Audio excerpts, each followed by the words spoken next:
আল্লাহ তাআলা 2,24,000 পয়গম্বর পাঠিয়েছেন, অর্থাৎ দুনিয়াতে 2,24,000 পয়গম্বর এসেছেন এবং তাদের উম্মতগণ এসেছেন।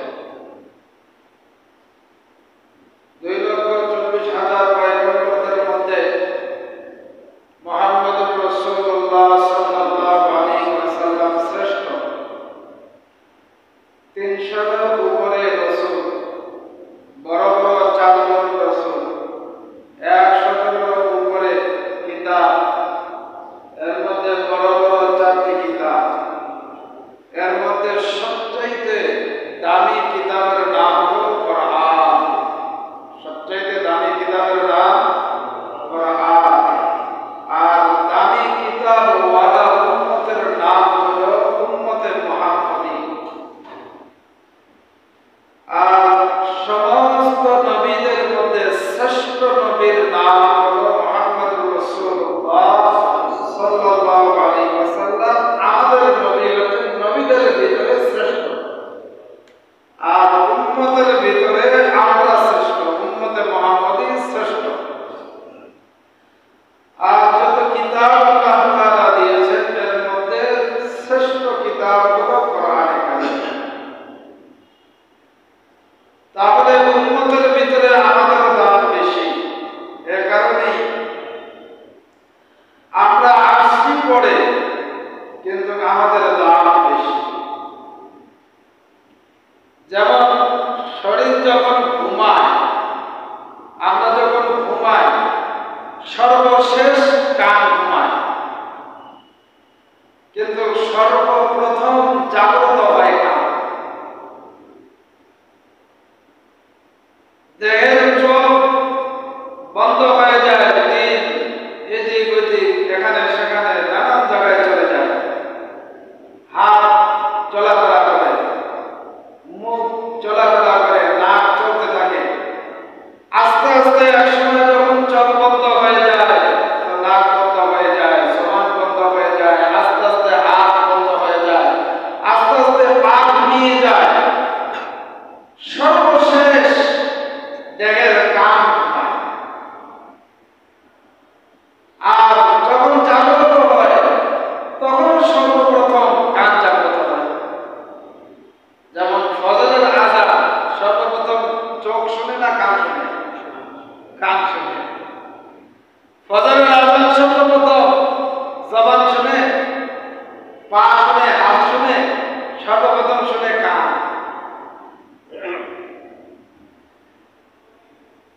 এজন্য সর্বশেষ কান ঘুমায় আর সর্বপ্রথম কান জাগ্রত হয়। ঠিক তেমনি ভাবে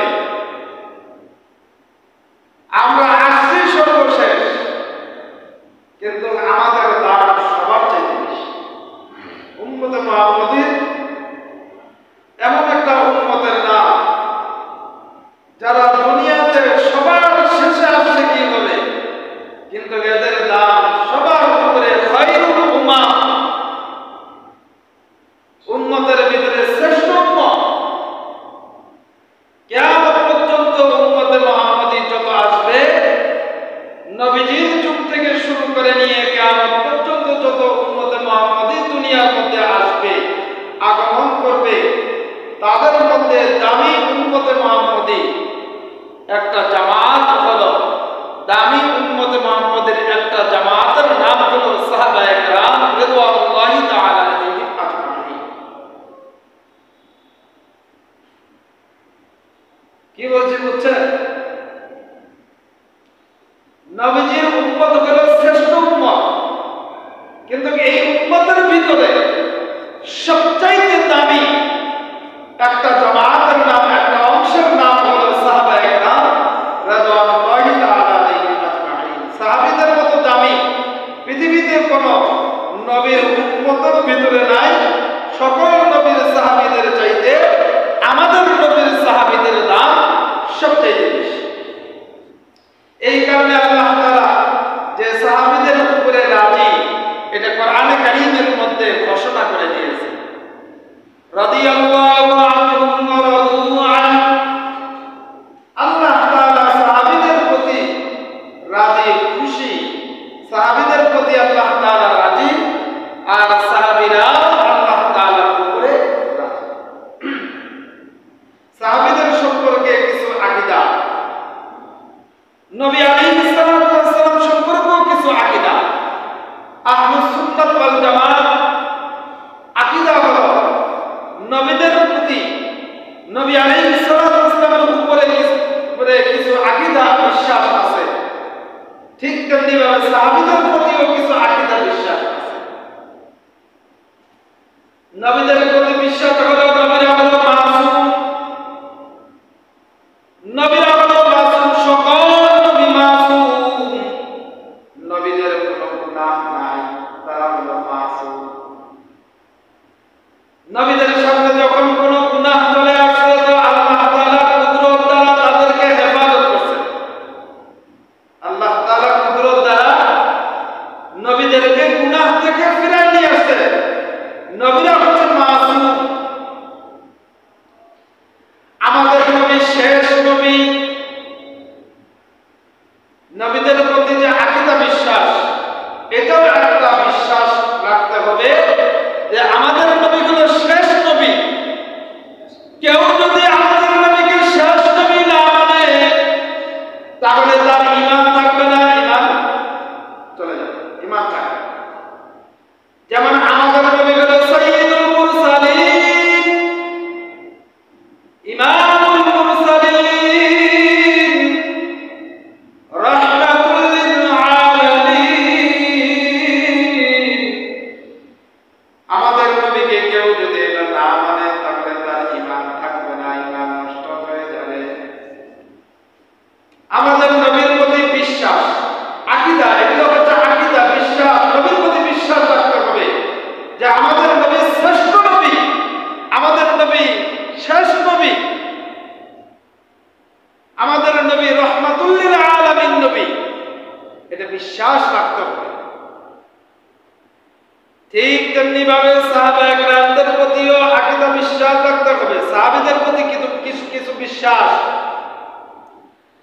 সাহাবীদের প্রতি যে বিশ্বাসগুলো আছে, নবীর প্রতি যে বিশ্বাসগুলো আছে, এগুলো যদি মজবুত না হয় তাহলে ঈমান থাকবে না। ঠিক তেমনি ভাবে সাহাবীদের প্রতি যে বিশ্বাসগুলো আছে, আকীদা বিশ্বাস আছে, এই বিশ্বাসগুলো যদি আমাদের মজবুত না হয় তাহলে ঈমান থাকবে না, ঈমান নষ্ট হয়ে যাবে। সাহাবায়ে কেরামদের প্রতি বিশ্বাস হলো, এক নাম্বার সাহাবায়ে কেরামরা হলো মাহফুজ ফিন্নারে জাহান্নাম। সাহাবায়ে কেরামরা হলো জাহান্নামের আগুন থেকে তারা মুক্ত, জাহান্নামের আগুন থেকে তারা হলো মুক্ত। এদের কেউ গুনাহ নিয়ে কবরে যায় নাই, কোন সাহাবায়ে কেরাম গুনাহ নিয়ে কবরে যায় নাই। এটা হলো সাহাবীদের প্রতি বিশ্বাস, সাহাবীদের প্রতি আকীদা। আহলুস সুন্নাত ওয়াল জামাতের আকীদা বিশ্বাস হলো কোন সাহাবায়ে কেরাম গুনাহ নিয়ে কবরে যায় নাই। সুবহানাল্লাহ। তারা মৃত্যুর আগে যদিও গুনাহ করেছে, কিন্তু আল্লাহ তাআলা তাদেরকে কবরে যাওয়ার আগেই মাফ করে দিয়েছেন। কবরে যাওয়ার আগেই সাহাবায়ে কেরামদেরকে আল্লাহ তাআলা মাফ করে দিয়েছেন। তাহলে নবীরা হলো মাসুম আর সাহাবায়ে কেরামরা হলো মাহফুজ। সাহাবায়ে কেরামরা হলো মাহফুজ, মানে হলো জাহান্নামের আগুন থেকে তারা মুক্ত। সাহাবীদের দোজখের আগুন থেকে সব সাহাবীরা হলো মুক্ত। হ্যাঁ, সাহাবীদের উপরে আল্লাহ তাআলার নির্দেশ ছিল, সাহাবীদের উপরে আল্লাহ তাআলার নির্দেশ ছিল যে তোমরা গুনাহ তো করতে পারবা না, গুনাহের কল্পনাও করতে পারবা না। তোমরা গুনাহ তো করতে পারবা না, গুনাহের কল্পনাও করতে পারবা না। এটা আল্লাহ তাআলার নির্দেশ সাহাবায়ে কেরামদের প্রতি ছিল। আল্লাহ তাআলা বলেন তোমরা যদি গুনাহ থেকে বিরত থাকো, কিন্তু গুনাহের কল্পনাও যদি তোমরা করো, তাহলে আমি আল্লাহ রাব্বুল আলামিন তোমাদের কাছ থেকে হিসাব নিব। এটা আল্লাহ তাআলার ফয়সালা, সাহাবায়ে কেরামদের প্রতি নির্দেশ। এটা আল্লাহ তাআলার ফয়সালা। এই ফয়সালা যখন আল্লাহ তাআলা করে দিলেন, সাহাবায়ে কেরামরা শুনলো। সাহাবায়ে কেরামরা আল্লাহ তাআলার এই ফয়সালা শুনে পেরেশান হয়ে গেল। সাহাবায়ে কেরামদের পেরেশানের মাধ্যমে কিয়ামতের আগ পর্যন্ত যত উম্মতে মুহাম্মদী দুনিয়ার মধ্যে আসবে, সমস্ত উম্মতে মুহাম্মদের উপরে একটা ইহসান করেছেন। সাহাবায়ে কেরামদের তাদের দিলের মধ্যে যে পেরেশানিটা আসছিল, যে গুনাহ তো করব না ঠিক আছে, কিন্তু গুনাহের কল্পনাও করা যাবে না। তো সাহাবায়ে কেরামদের ভিতরে একটা কল্পনা চলে আসছে যে আল্লাহ, আমরা গুনাহ করব না ঠিক আছে, গুনাহ তো আমাদের দ্বারা হয়েই যায়, তুমি গুনাহ মাফ করবা ঠিক আছে, কিন্তু গুনাহের কল্পনা এটা তো আমাদের হয়েই যাবে, এটা হওয়াটাই স্বাভাবিক। গুনাহের কল্পনার জন্য যদি তোমার কাছে হিসাব দিতে হয়, তাহলে আমরা কোথায় যাব? জাহান্নামে যাওয়া ছাড়া তো আমাদের কোনো উপায় নাই। লিল্লাহি মা ফিস সামাওয়াতি ওয়াল আরদ ওয়া ইন তুবদু মা ফি আনফুসিকুম আও তুখফুহু ইউহাসিবুকুম বিহিল্লাহ ফায়াগফির লিমান ইয়াশাউ ওয়া ইউআযযিবু মান ইয়াশাউ ওয়াল্লাহু আলা কুল্লি শাইইন কাদির। এই আয়াতটা হলো সূরা বাকারার সর্বশেষ আয়াতের আগের আয়াত। এখানে আল্লাহ রাব্বুল আলামিন বলেন, গুনাহ করলে না খালি ভিতরে ভিতরে গুনাহের কল্পনাও যদি তোমরা করো, তাহলে আমি আল্লাহ রাব্বুল আলামিন ওই গুনাহের কল্পনারও হিসাব নিব। সাহাবায়ে কেরামরা এই কথা শুনে তারা চিন্তায় পড়ে গেল, হায়রে, যদি গুনাহ তো আমাদের দ্বারা হয়েই যায়, আবার গুনাহের কল্পনাও যদি করি, এরপরে এটার হিসাব আল্লাহ তাআলার কাছে দিতে হবে। ফায়াগফির লিমান ইয়াশাউ ওয়া ইউআযযিবু মান ইয়াশাউ। গুনাহের কল্পনাও যদি করো, তাহলে আমি আল্লাহর কাছে হিসাব দিতে হবে।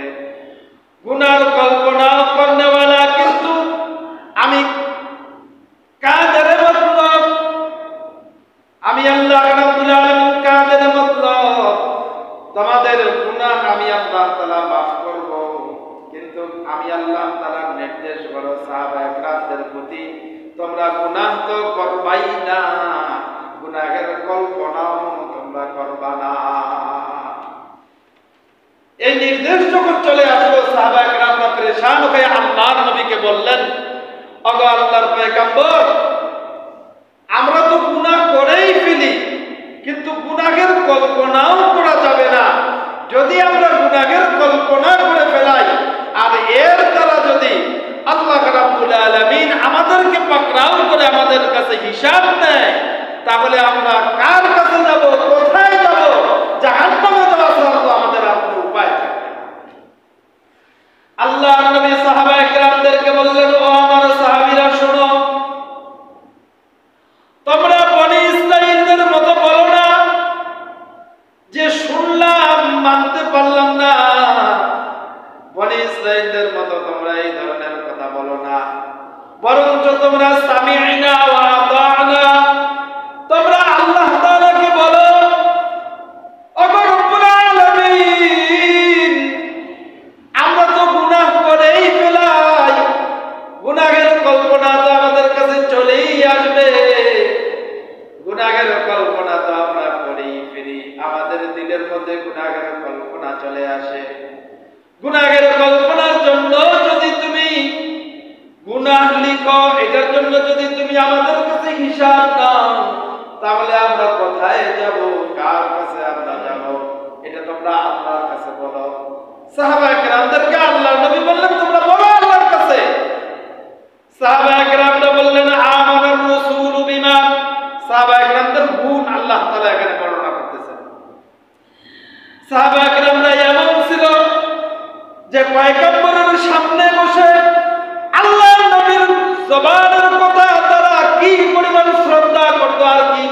মানত তাদের গুণ সম্পর্কে আল্লাহ রাব্বুল আলামিন বলেন আমানার রাসূলু বিমা উনজিলা ইলাইহি মির রাব্বিহি ওয়াল মুমিনুন কুল্লুন আমানা বিল্লাহি ওয়া মালাইকাতিহি ওয়া কুতুবিহি ওয়া রুসুলিহি লা নুফাররিকু বাইনা আহাদিন মির রাসূলিহি وقالوا سمعنا وأطعنا الله أكبر الله أكبر شوي أصبر الله أكبر وقالوا سمعنا وأطعنا غفرانك ربنا وإليك المصير الله رب العالمين সাহাবা একরামদের গুণ বর্ণনা করতেছেন আল্লাহ তাআলা বলেন সাহাবা একরামদের গুণ বলে দিচ্ছেন সাহাবা একরামরা বলল ওগো আল্লাহ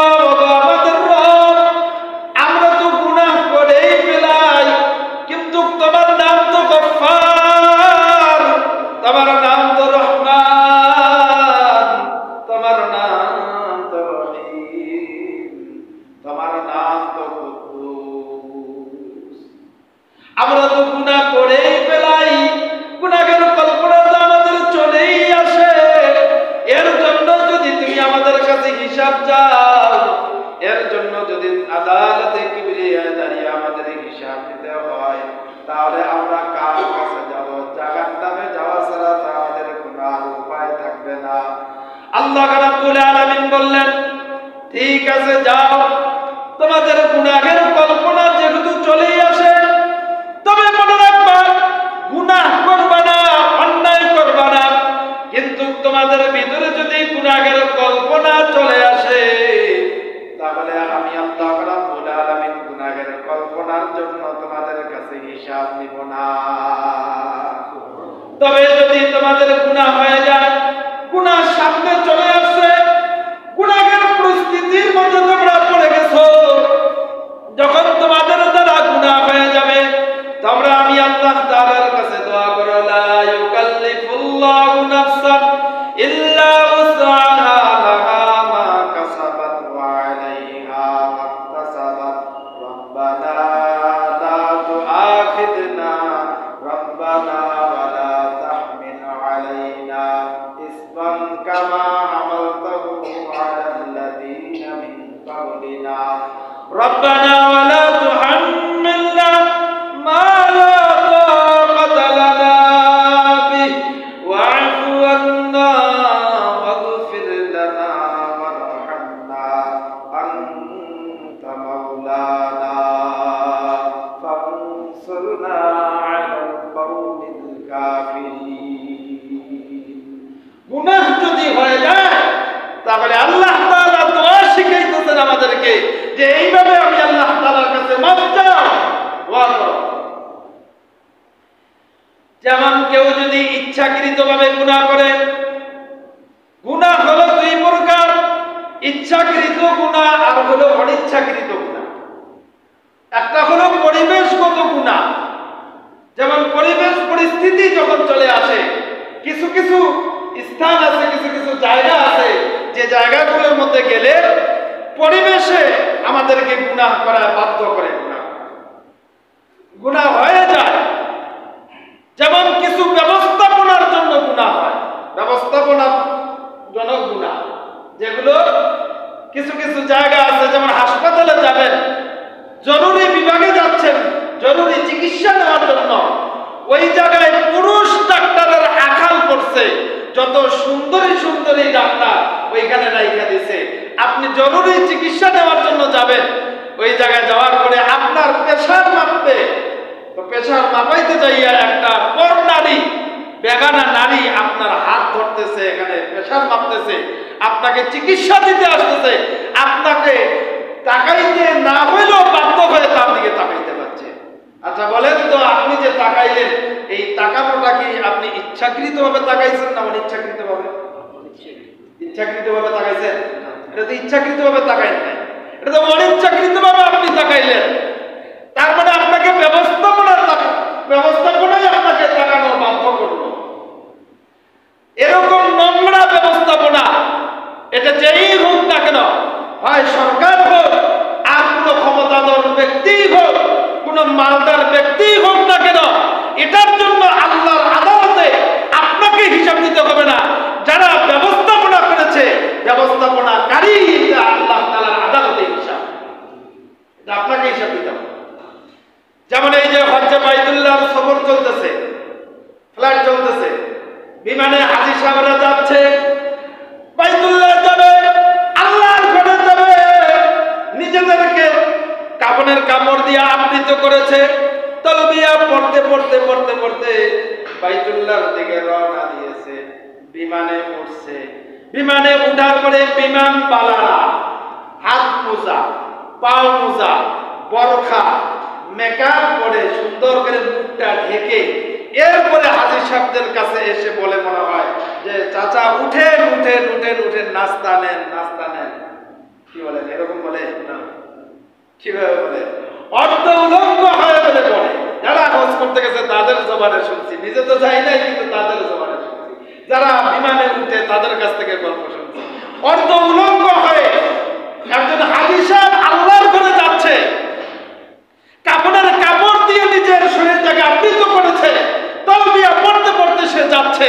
এমন তো অবস্থায় নোংরা ব্যবস্থাপনা এরা এই হাজী সাহেবদেরকে দিয়া গুনাহের কাজ করাচ্ছে। সে এরকম অর্ধ উলঙ্গ ভাবে বিমানবালা আইসা হাজী সাহেবের হাত নাড়ে দিচ্ছে, মাথা নাড়ে দিয়ে দিয়ে বলতেছে স্যার উঠেন বা চাচা উঠেন উঠেন উঠেন, নাস্তা নেন। সে যে হাজী সাহেব যে নাস্তা নিচ্ছে, এটা কি অন্যদিকে তাকাইয়া নাস্তা নেওয়া সম্ভব? কি বলেন? তাকাইতে হবে না? তার দিকে তো তাকাইতেই হবে, বাধ্য হচ্ছে তাকানো। বলেন তো এই যে তাকাইলো যে হাজী সাহেব, এই গুনাহটা যে হইল, সে তো তাকাইলো ঠিক আছে, যদি তাকানোর সাথে সাথে সে নেওয়ার সাথে সাথে তার দৃষ্টিকে নিম্নগামী করে ফেলায় তাহলে তো ভালো, কিন্তু হাজী সাহেব দিকে আবার তাকাই টাকা থাকলে কি হবে? গুনাহ হবে না? টাকায় থাকা যাবে না। এই যে নজরে হেফাজত করলো, হেফাজত করে সে নিজেকে গুনাহ থেকে নিজেকে বিরত রাখলো। এমন তো অবস্থা হাজী সাহেব আস্তাগফিরুল্লাহ চোখ দিয়ে বলবে, চোখ বন্ধ করে আস্তাগফিরুল্লাহ বলবে, এরপরে আল্লাহ তাআলার কাছে দোয়া করবে। আল্লাহ তাআলা কোরআনে কারীমের মধ্যে দোয়া শিখায় দিয়েছেন, লা ইউকাল্লিফুল্লাহু নাফসান উসআহা লাহা মা কাসাবাত ওয়া আলাইহা মা কাসাবাত রব্বানা লা তুআখিযনা ইন নাসিনা আও আখতানা রব্বানা ওয়া লা তাহমিল আলাইনা ইসরান কামা হামালতাহু আলাল্লাযীনা মিন ক্বাবলিনা রব্বানা ওয়া লা তুহাম্মিলনা মা লা তাকাতা লানা ওয়া'ফু আন্না ওয়াগফির লানা ওয়ারহামনা আনতা মাওলানা ফানসুরনা আলাল কওমিল কাফিরিন। এই যে হাজী সাহেব তার চেহারার দিকে তাকাইয়া খানা নিল, বলেন তো এই হাজী সাহেব ইচ্ছাকৃতভাবে দেখলো না অনিচ্ছাকৃতভাবে? কি বলেন? ইচ্ছাকৃতভাবে দেখছে না অনিচ্ছাকৃতভাবে দেখছে? এই অনিচ্ছাকৃতভাবে দেখার কারণে এটা গুনাহ হবে না, এই গুনাহ তার আমলনামার মধ্যে আল্লাহ তাআলা লিখবে না, আমলনামায় গুনাহটা উঠবে না। কিন্তু হাজী সাহেব যদি তাকিয়ে থাকে তাহলে আবার সাবধান। এজন্য আল্লাহ রাব্বুল আলামিন আমাদেরকে ইচ্ছাকৃতভাবে গুনাহ করলে এই গুনাহ আল্লাহ তাআলা আমলনামায় লিখে না। হাদিস শরীফের মধ্যে আসছে, এমনও কথা হাদিস শরীফের মধ্যে আসছে, কেউ যদি একটা কবিরা গুনাহ করে সাথে সাথে এটা আমলনামায় লেখা হয় না। আল্লাহ তাআলা বান্দার দিকে তাকিয়ে থাকে, দেখিনি বান্দা আবার কোন কবিরা গুনাহ করে ফেলাইলে, আবার কোন কবিরা গুনাহ বান্দার কাছে চলে আসলে, ওই গুনাহটা করার আগে যদি আমার কাছে তওবা করে ফেলে, আমার বান্দা যদি আমার কাছে আস্তাগফিরুল্লাহ বলে আমি আল্লাহর কাছে মাফ চাই, এই জন্য আল্লাহ তাআলা ওই গুনাহটাকে সহজে লিখেন না। এটা হলো উম্মতে মুহাম্মাদের একটা বৈশিষ্ট্য। শ্রেষ্ঠ নবীর শ্রেষ্ঠ উম্মত হওয়ার জন্য আমরা এই মর্তবা আল্লাহ তাআলা আমাদেরকে দিয়েছেন। এই জন্য ইচ্ছাকৃতভাবে যদি গুনাহ হয়ে যায়, এই গুনাহ আল্লাহ তাআলা আমলনামায় লিখে না, এটার হিসাব আল্লাহ তাআলার কাছে দিতে হবে না। কিন্তু সাহাবায়ে কেরামরা তারা আল্লাহ তাআলার কাছে এত শ্রেষ্ঠ, তারা আল্লাহ তাআলার কাছে কেন এত দামি হয়েছে? কারণ হলো তাদের গুনাহ তো হইতই না, গুনাহের কল্পনাও যদি হতো এরপরও তারা তওবা। আল্লাহর ওলি যারা ছিল, আল্লাহর প্রিয় বান্দা, তারা গুনাহ হয়ে গেলে তো তওবা করতে করতে গুনাহের কল্পনা হইল তারা তওবা। কিন্তু আমরা, আমাদের অবস্থা হলো আমাদের ঈমান এত দুর্বল, আমরা আল্লাহর বান্দারা এত দুর্বল, তারা তো গুনাহের কল্পনা হইলে তওবা করত, আর আমরা গুনাহের রাজ্যে বসবাস করো আমাদের জবান দিয়া তওবা হয়। গুনাহের রাজ্যে বসবাস করি, তারপরও জবান দিয়া তওবা বের হয় না। জবান দিয়া আল্লাহর কাছে যে মাফ চাইবো, ক্ষমা চাইবো, এই ক্ষমা আমাদের জবানে বের হয়। কিন্তু তারা গুনাহের কল্পনা আসলো, সাহাবায়ে কেরামরা তওবা করত। আল্লাহর প্রিয় বান্দা যারা ছিল তারা গুনাহের কল্পনা আসলো, তারা আল্লাহ তাআলার কাছে তওবা করত। এই জন্য আল্লাহ রাব্বুল আলামিন বলেন, লা তাকনাতু মির রাহমাতিল্লাহ ইন্নাল্লাহা ইয়াগফিরুয যুনুবা জামিআ। বান্দা তুমি গুনাহ করেছো তো আস্তাগফিরুল্লাহ বলো, আমি আল্লাহ রাব্বুল আলামিন তোমার গুনাহ maaf করে দিব। আমি আল্লাহর কাছে গুনাহ maaf চাও, তওবা করো। তওবাকারীকে আল্লাহ তাআলা পছন্দ করেন, তওবাকারীকে আল্লাহ তাআলা তার গুনাহ maaf করে দেন, এটা আল্লাহ তাআলার ওয়াদা। তবে গুনাহের কল্পনা যদি আমাদের কাছে চলে আসে, এরপর আমাদেরকে কিন্তু তওবা করা দরকার। গুনাহের কল্পনা আমাদের আমলনামায় লেখা হবে না, ঠিক আছে, কিন্তু এরপরেও সাহাবায়ে কেরামদের একটা গুণ, আল্লাহ ওয়ালাদের একটা গুণ হলো তাদের গুনাহ তো হয় নাই, আবার গুনাহের কল্পনাও যদি কখনো চলে আসতো এটার জন্য তারা তওবা। যেমন হাকিম তিরমিজি রাহমাতুল্লাহ আলাইহি বহুত বড় একজন আল্লাহ ওয়ালা ব্যক্তি ছিলেন, আল্লাহর প্রিয় বান্দা ছিলেন, এবং তিনি বড় একজন চিকিৎসক ছিলেন।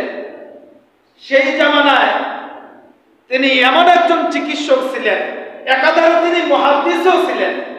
তিনি বড় আল্লাহ ওয়ালা এবং মুহাদ্দিস এবং চিকিৎসক। ওই জামানার চিকিৎসা বিজ্ঞান এত উন্নত ছিল না, তো তিনি যখন চিকিৎসা করতেন খালি হাতে মেডিসিন ছাড়া মানুষকে কাটতেন, আবার মানুষের শরীর সুই সুতা দিয়ে ছিলাইতেন।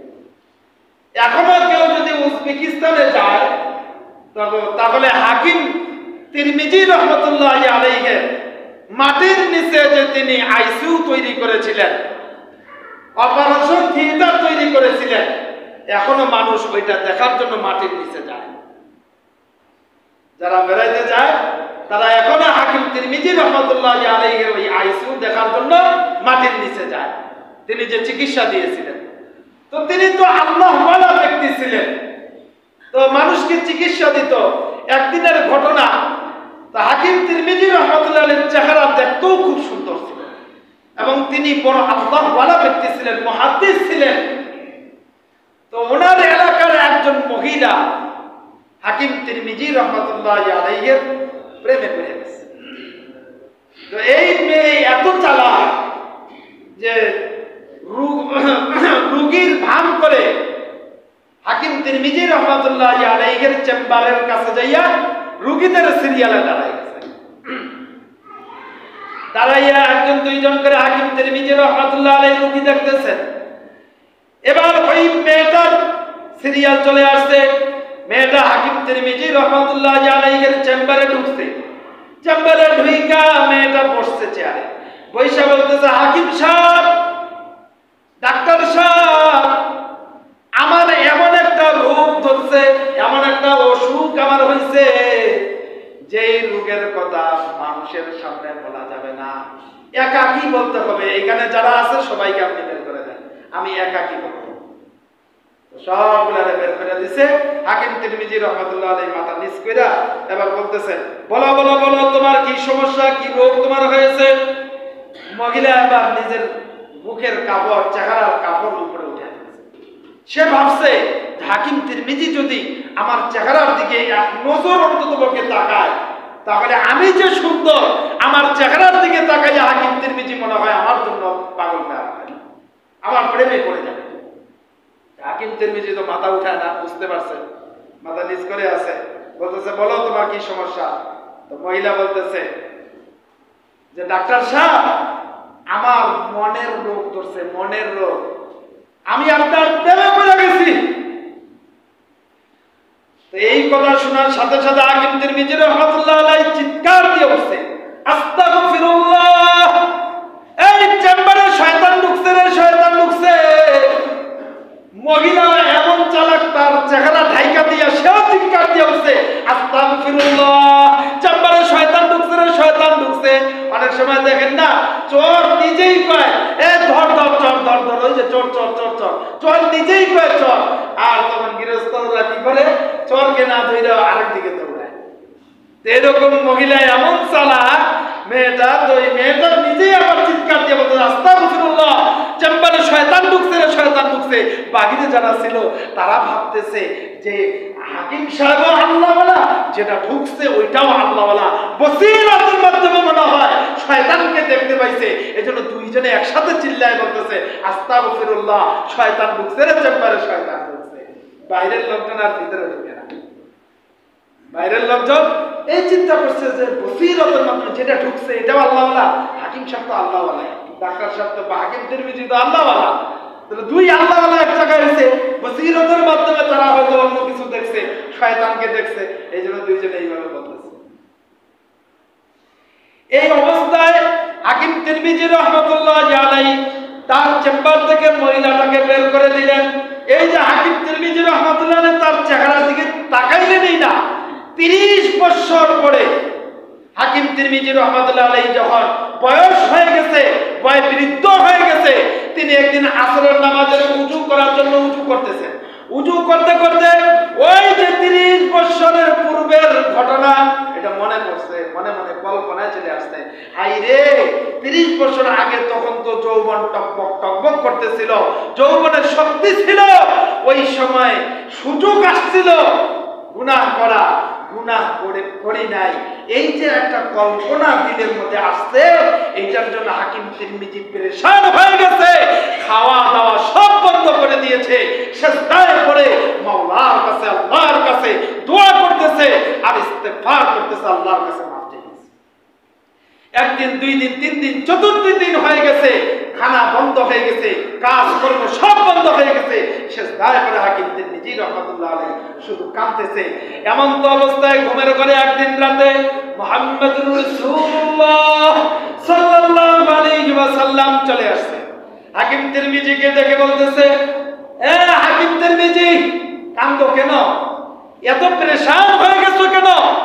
হাকিম তিরমিজি বলে যে আমি তো 30 বছর আগে আমার একটা ঘটনা ঘটেছিল, গুনাহ করার একটা সুযোগ চলে আসছিল, আমার কাছে একটা ভালো সুযোগ আসছিল, তখন আমার শরীরে যৌবনের শক্তিও ছিল, ঠিক ওই সময় আমি তো গুনাহটা করি নাই, কিন্তু 30 বছর পরে আমার নফস এতই খারাপ হয়েছে যে 30 বছর আগের ঘটনা আমার অন্তরে কল্পনা চলে আসছে, অন্তর খেয়াল করে দিয়েছে। এই পেরেশানিতে আমি আমার খাওয়া দাওয়া বন্ধ করেছি, এই পেরেশানিতে আমি কাঁদতেছি, আমি আল্লাহর কাছে দোয়া করতেছি, তওবা করতেছি। আল্লাহর নবী বলেন যে হাকিম তিরমিজি রে, তুমি যে কল্পনাটা করেছো, এই কল্পনা তো তোমার আমলনামায় আল্লাহ তাআলা উঠায় নাই, এই কল্পনার গুনাহ তো আল্লাহ তাআলা তোমার আমলনামায় উঠাবে না। তো তোমার এত পেরেশানি কিসে? যাও, তুমি পেরেশানি করিও না। তাহলে দেখেন 30 বছর আগের ঘটনা কল্পনায় চলে আসছে 30 বছর পরে, এরপরও যদি তারা পেরেশান হয়ে যায়, তওবা ইস্তেগফার করে, তওবা করে আল্লাহর কাছে গুনাহ মাফ চায়, আর আমরা গুনাহের রাজ্যে বসবাস করি, আমাদের সামনে গুনাহ, পিছনে গুনাহ, ডাইনে বামে সর্বত্র গুনাহ, আমাদের মসজিদের বাহির হইলেই এরপরে ঘরে গুনাহ, ব্যবসায় গুনাহ, চাকরিতে গুনাহ, বাজারে গুনাহ, সব জায়গায় গুনাহ আর গুনাহ। এরকম গুনাহের রাজ্যে বসবাস করেও আমাদের জবানে তওবা উচ্চারণ হয় না, এরপরেও আমরা মাফ চাই না। কিন্তু না ভাইরা, দোস্তরা, গুনাহ হয়ে গেলে সাথে সাথে আল্লাহর কাছে তওবা করে নিব, এমনকি গুনাহের কল্পনা আসলেও তওবা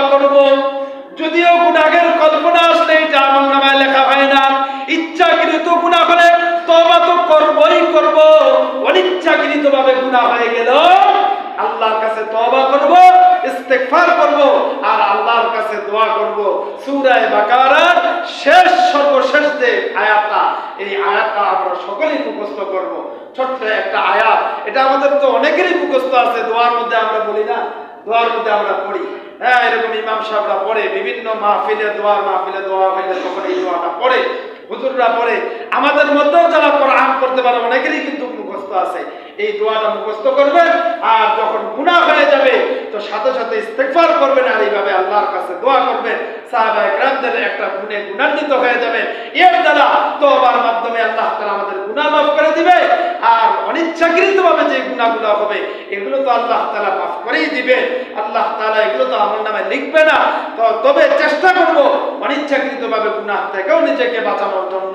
এরপরে গুনাহের কল্পনা যদি চলে আসে, এটার জন্য আল্লাহর কাছে ক্ষমা চাইবো, পেরেশান হব। কারণ হলো আমরা তো এমন একটা পরিবেশে থাকি, পরিবেশের কারণে আমাদের সর্বত্র গুনাহ হয়। বাজারে আপনি কিছু কেনার জন্য যাবেন, ওখানেও আপনাকে বাধ্য করা হচ্ছে গুনাহ করার জন্য। আপনি একটা ভালো শপিং মহলের মধ্যে ঢুকবেন, ওখানেও সুন্দরী সুন্দরী নারীদেরকে চেম্বারে রেখে দিয়ে আপনাকে কিন্তু গুনাহ করাচ্ছে। এটা আসলে আপনি ইচ্ছাকৃতভাবে গুনাহ করেন নাই, আপনার জরুরতের কারণে আপনি গেছেন, কিন্তু অনিচ্ছাকৃতভাবে আপনি গুনাহ হয়ে গেছে। এটার জন্য আপনাকে হিসাব দিতে হবে না, ব্যবস্থাপনা যারা করেছে এই ব্যবস্থাপকরা তারা আল্লাহর আদালতে হিসাব দিবে। তবুও এরকম গুনাহ যদি হয়ে যায় তাহলে আস্তাগফিরুল্লাহ পড়ে আমরা নিজের দৃষ্টিকে নিম্নগামী করে আল্লাহর কাছে তওবা করব, মাফ চাইব। আল্লাহ রাব্বুল আলামিন আমাদের সকলকে আমল করার তৌফিক দান করেন। যারা শুনুন কামাল